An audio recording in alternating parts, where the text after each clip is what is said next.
Kota Serambine, Pulau Sumatera.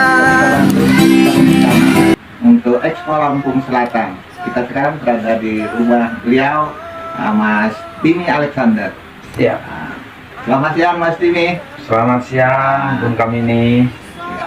Oke, saya berkunjung ke rumah ini agak terkaget-kaget setelah saya lihat dari depan masuk ke dalam. Ya. Nah, membuat saya bertanya-tanya, apa sih Mas Timi ini kok kayaknya begitu luar biasa dari tampilan foto-fotonya. Apa kaitannya dengan Bung Karno dan Pak Nanang ini, Bung Timi? Ya, saya sangat mengagumi Bung Karno. Saya sangat mengagumi perjuangan Bung Karno, sejarahnya Bung Karno yang hampir mirip dengan Pak Bupati saya, Bupati kita, yang bukan siapa-siapa tapi menjadi seorang yang luar biasa, menjadi tokoh yang luar biasa. Kalau Pak Karno menjadi tokoh sentral di Indonesia, bahkan di luar negeri, sedunia, siapa yang tidak kenal Pak Soekarno. Pak Nanang tokoh sentral di Lampung Selatan, yang siapa tidak kenal dengan Pak Nanang karena beliau menjabat sebagai bupati dan berasal dari Tanjung Pinang di mana saya berada. Seperti ini kan? Nah ini kan? Ini luar biasa, ini besar sekali nih.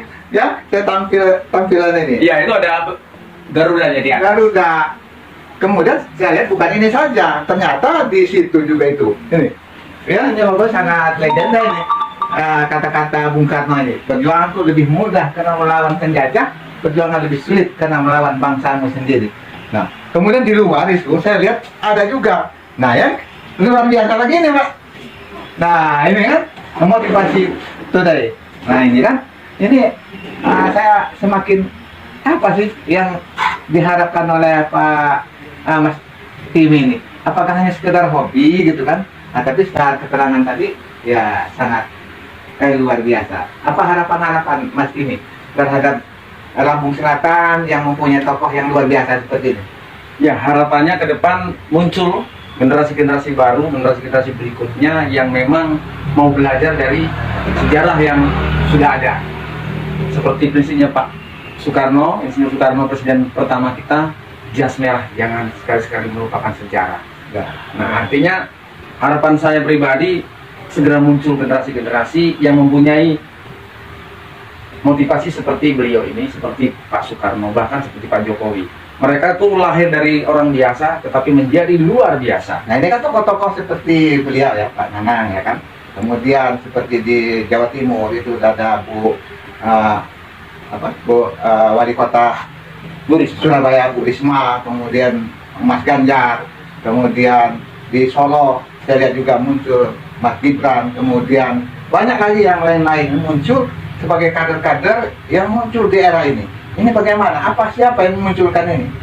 Dan sekian banyak tokoh-tokoh ini kan bersumber dari satu sumber. Tentu ada ide-ide yang cemerlang untuk memunculkan mereka ini. Ya. Kalau menurut saya yang memunculkan ini adalah alam itu sendiri.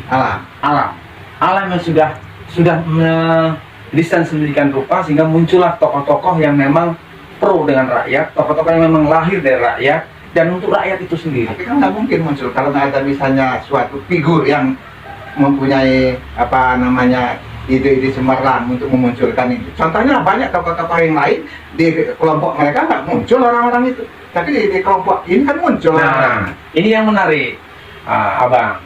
Figur yang utama adalah Soekarno. Ya. Itu figur yang utama. Ketika seseorang terinspirasi dan termotivasi dengan figur Soekarno, akan muncul dengan sendirinya melalui proses seleksi alam. Itu kira-kira. Oke.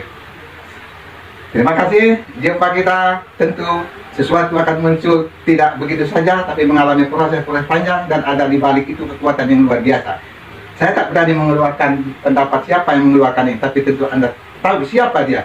Tokoh-tokoh yang sangat luar biasa, senior politik kita, negarawan kita di Indonesia ini. Terima kasih, ikutilah channel kami, Nurdin Kamini Channel. Sampai jumpa kembali, like, subscribe, dan like. Assalamualaikum warahmatullahi wabarakatuh.